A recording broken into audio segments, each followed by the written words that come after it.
feel? Dirty South, dirty, can y'all really feel? I got the East Coast feel, West Coast feel. Dirty South, dirty, can y'all really feel me? Feel it, East Coast feel. Say what? So, you want to start a YouTube channel in 2023. Is it too late? Should I do it? What am I going to talk about? What do I need? What's going to make my channel grow? Let's talk about it today. That's what we're talking about in this video. I hope this is going to serve as a little bit of motivation for you. Honestly, my perspective on YouTube and what you need to do right now in 2023 to start and possibly grow your channel. I am not a content strategist. I am not trying to sell you any courses. I'm simply here as somebody who loves being on YouTube, who has grown my audience over this past year, who is not even close to where I want to be on this platform, but I know I'm going to get there, and I'm going to offer you some tips based off the questions that were asked to me about how I got started, what I need to do, is it too late, all of that. So let's get into this video, and in the meantime we're going to be doing a little bit of a face while I talk to you about some of my strategies and my advice, and even some things I wish I knew when I first started my channels way back when. Let's get into this video. Hi to my new subscribers. I see y'all. I love it when y'all come over here and be like, oh my God, I'm so glad I found your channel. I'm so glad you found me too. Let's get into this video, y'all. The first question that I get asked the most often when people talk to me about YouTube is it too late for me to start my channel? And it's not too late. I don't even know what too late means, because 2023, Google and YouTube are still the biggest search engines in the world. You can come to YouTube and type in the most random thing that you can think of or that you're searching for, and I guarantee you it's a video out there somewhere. You can go to Google right now and type in the most random thing, and there's something out there that someone else is searching for. So if you have content that you want to produce in a video form, I would suggest YouTube would be the perfect starting place. Now, I know that TikTok is blowing up right now. It's huge, and it is, but YouTube is evergreen content, because if TikTok, for whatever reason, would go away, then where is your platform? So YouTube is evergreen. People are still searching. So if you want to start a channel, it is not too late. Not even close. Not even close. Start your channel. The biggest mistake that I made with my YouTube channel for me was I wasn't showing up consistently, because I was so concerned about the numbers. I was like, oh my God, only 12 people are watching this, and 10 of them are my family. And my family and friends, while they are supportive, they're not necessarily my audience as far as like my beauty content and things like that, because a lot of them don't wear makeup, or you know what I'm saying, they're not into the beauty world like that, but they support me, which I appreciate. So I was not showing up consistently because I thought nobody was watching, nobody wanted to hear what I had to say. Everybody is talking about makeup, so what makes me different? I get that. But if I could tell myself something then, and if I could tell you, somebody asked me specifically, but everybody's already doing makeup. So it's overrun with, you know, influencers and makeup, but are they doing makeup like you? Are they you? Do they have your voice? Do they have your style, your presentation skills, or whatever it is, your awkwardness, whatever it is? Do they have that? You are you. I'm me. You know what I'm saying? So yeah, we could all be talking about the same eyeshadow palette, but I guarantee you we're not all presented it in the same way. So if you're saying that it's overrun, my niche is overrun on beauty, my niche is overrun on hair, so many wig girlies out here, you know, slaying the wigs and stuff, but they're not you. So keep that in mind as well when you're starting your channel. Yeah, it's a lot of beauty influencers out here on YouTube, but they not me. That's that. Like I said, when you're first starting out your channel, you want to pay attention to your audience and your analytics of what's working and what's not. But you don't want to get so hung up on something that you're taking away from being your authentic self. That's a huge mistake. And sometimes I still get caught up in that. Like, oh my God, I posted this video an hour ago and only 3 people have watched it. I had to stop. Like, get out of my head. I know I did quality work. My audience will find you. Your audience will find you. Like I said, people are searching for all kinds of things on this here platform. You can sit here and knit.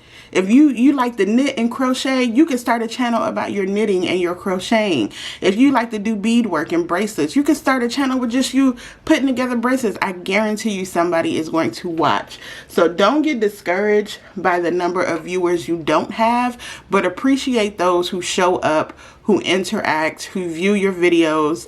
I had to really break myself of that habit of looking at the numbers all the time, because like I said, it would mess with my head, like, oh my God, nobody is watching these videos. So then that would cause me to not be consistent, because why would I post something and nobody is watching? But as I started being more consistent, my audience started being drawn to me. And when I read comments and, you know, things like, oh my God, I'm so glad I found your channel, this helped me so much. 30 people sitting in your living room watching you do something is a lot of people. So shift that perspective of nobody is watching to, oh my God, 30 people watch my video. That's a lot of people to sit in front of and explain something to. That's a lot. So shifting my perspective also helped me with that as well. It's not always easy, because you can see other people doing the same thing or something different that just started the channel. You're like, oh, they're already monetized. How did that happen? Guilty of that. I've done that. I'd be like, how in the world? And I'm just out here trying to get to 1,000 subscribers, and they come on here in 2 days and got 1,000 subs. But that's them. You're you. I'm me. So it's kind of like, you look at the analytics and things and you're like, okay, this is what's working, but don't let it get you so caught up that you stop producing content. I have a goal for my YouTube channel to become monetized, meaning it starts to make me money. And I mean, YouTube recently kind of tweaked the requirements in this past year, where it used to be hard and fast. You had to have 1,000 subscribers, and I think it was like 4,000 watch hours over the year, and you still have to have the 4,000 watch hours, but you can have like a minimum of 500 subscribers. So it's still a little outdated and antiquated to me to get monetized, but that's why when I come on here and I always say thank you to my new subscribers and hello, because I'm getting closer to having that goal. I don't think it's anything wrong with wanting your channel to be monetized, because why wouldn't I want to get paid for something that I actually enjoy doing? So I'm showing up consistently, not just because I enjoy it, but because yes, I do want to start making money off of this platform. So that's why I'm always saying thank you, you know, and that's okay if that's your starting goal, but I wouldn't have it. I wouldn't say that. That's okay if that is your goal to have your channel monetized, but it shouldn't be your only goal for being on here, because if you're working strictly for monetization, in my opinion, you're going to get burnt out pretty fast, because you're going to have to be on and on and on all the time versus just being consistent and showing up and really enjoying what you do. And then that, you know, will start to build that way. But yes, I am hoping that very soon, if not by the end of this year, then at the most, you know, the first quarter of 2024, that this channel will be on its way to being monetized. And like I said, I don't think there's anything wrong with that, because getting paid for what I enjoy to do, I think that's awesome. The biggest tip that I can give you, now that we have established that it's not too late for you to start your channel and that it's not too late for you to find your audience and things like that, is to show up consistently. For me, over this last year, I took my YouTube seriously, but then again, like I said, I would get in my head about nobody's watching. I only have 100 subscribers, blah, blah, blah, blah, blah. My friends and family are like, oh, good job. But they're not they're not, you know, shopping my links and none of that stuff. But for me, when I started showing up consistently, and what really pushed me to do that were all the changes on the other algorithm based apps like Instagram. Instagram took a horrible turn, and I was getting, you know, traffic and things over there, but with their algorithm changes, it drew me back to YouTube, and I realized how much I enjoy long form videos.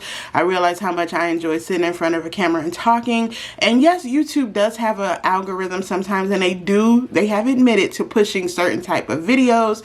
If you're a black beauty guru over 40, hello, You may or may not get seen, but I actually enjoy what I do, which made me sit down and be consistent. The only growth strategy I have to tell you is to be consistent, because once your audience starts coming, they know to expect that you're going to post a video on Wednesday, that you're going to post a skincare short on Sunday, or whatever rhythm that you build. That's the only thing that I can offer as far as how do I get my channel to grow. Yeah, you can do trending and viral things, but if that's not your zhuzh all the time, keep in mind when you go viral, you have to kind of keep that same energy. So build your consistency muscle just by showing up for your audience all the time so they know when to expect you. When I first started my channel, I wish I knew that I did not have to spend a ton of money to get equipment to sit down and record. If you have a smartphone, especially in 2023 going into 2024, if you have an iPhone, an Android, or whatever, you already have a premium camera. You already have it. You just have to sit down and play around with it, see what your lighting looks like. If you're filming in your bedroom, if you're out making a vlog, get used to seeing yourself on camera, but you don't need a lot of expensive equipment when you're first starting. If you're in your house, natural light is always going to be the best. If you can be by a window, if you need a ring light, they're like $20, $25 for a good one on Amazon. It does not cost a lot to get started with a channel, and you don't always need a lot because it can be a little bit overwhelming and intimidating when you feel like you got to go out and get your Canon camera. I filmed in my bedroom. I had a 1-bedroom apartment, and the bedroom didn't have a window in it, so I would film up against the wall. There was no natural light. I had my vanity light, and eventually I got a ring light, but it was me and my iPhone. I think it was like an iPhone 9 or something, and I filmed that way for 2 years. But that's just what it was. That's what I had. That's what I used. So start with where you are as far as equipment. You already have it. If you have a phone in your hand, you got the best possible camera that you can have right now. Let's see, so we've covered it's not too late to start your YouTube channel. We've covered letting your audience find you. We've covered kind of what equipment you need. We've covered the biggest content strategy that I could give, which is showing up consistent. And this is the last point for real. I think it's a good time to start a YouTube channel because you want your content to be seen and people to find your audience. And with the algorithm based platforms like Instagram, where that used to be it, where you could go and find a creator, follow them and see all their stuff, now that platform is saying this is what I want you to see and you're not going to see anything else. You got to search for something else. But on here, you can search for something and it'll pop up, you know, with 1,000 results and stuff like that. So I feel like that is another plus of starting a YouTube channel now, where you can kind of get in and find your people, find your audience, get comfortable talking on camera, where it's not so heavily algorithm based that, you know, people have to search and your content won't get seen and things like that. I think now is a good time to kind of shift over here. And like I said, YouTube is the evergreen content that's considered your platform. When you start your channel, that's yours. I can go back and search my channel that I had in 2012 and that video would still pop up. It's evergreen. It's out here. Google and YouTube not going anywhere anytime soon. So if you're looking to have your content seen and kind of make a transition away from Instagram and other apps where they're controlling very heavily what you can see, I would definitely suggest coming on over here, starting your channel, and just kind of building your ground from there. I messed up on my lipstick, so I just ended up putting gloss over it because I didn't want it to be too red. So yeah, this is me authentically. But I hope this video was helpful for you. If you are considering starting a YouTube channel in 2023, go ahead and do that. It's nothing stopping you. I promise you, somebody out there is looking for what you have to say, what you have to teach them, what you have to show them. You know how many people log on every day and watch somebody wash their hair? Like, come on. It's a niche for everybody. It's a lane for everybody. It's not oversaturated. Somebody is looking for you. I started specifying my channel to be beauty over 40 because I was looking for beauty creators who were over 40 or 40 and over, who were doing full faces and tutorials and stuff like that, instead of following behind, you know, other people who are much younger, doing great work, but much younger, and it just made it more relatable. So finding my audience, even with people who are over 40 and like, look, I'm trying to figure this out. That's who I do this for, and I appreciate y'all. I love it here. So if you want to start your channel, go for it. Like I said, the biggest content strategy I can give you, because I am not a content guru, I'm not trying to sell you anything, it's just to be consistent. Consistency is going to be your bestie. That is what's going to help you grow. Showing up, letting people know who you are, and being your authentic self. Not trying to bite off of any other creator, not trying to follow every single trend that comes up. Just making sure you're doing something sustainable for yourself and for your audience, showing up consistently, and letting the rest of the things fall into place. So I hope this was helpful. Let me know. I hope this answered your questions. Those who asked me on Instagram and over here, how did I get started? What do I recommend? This is what I recommend. So I will see y'all back here very, very soon. I'm shooting a lot of videos today, so expect to see this face a couple more times, okay? I'll see y'all back here real, real soon. Bye.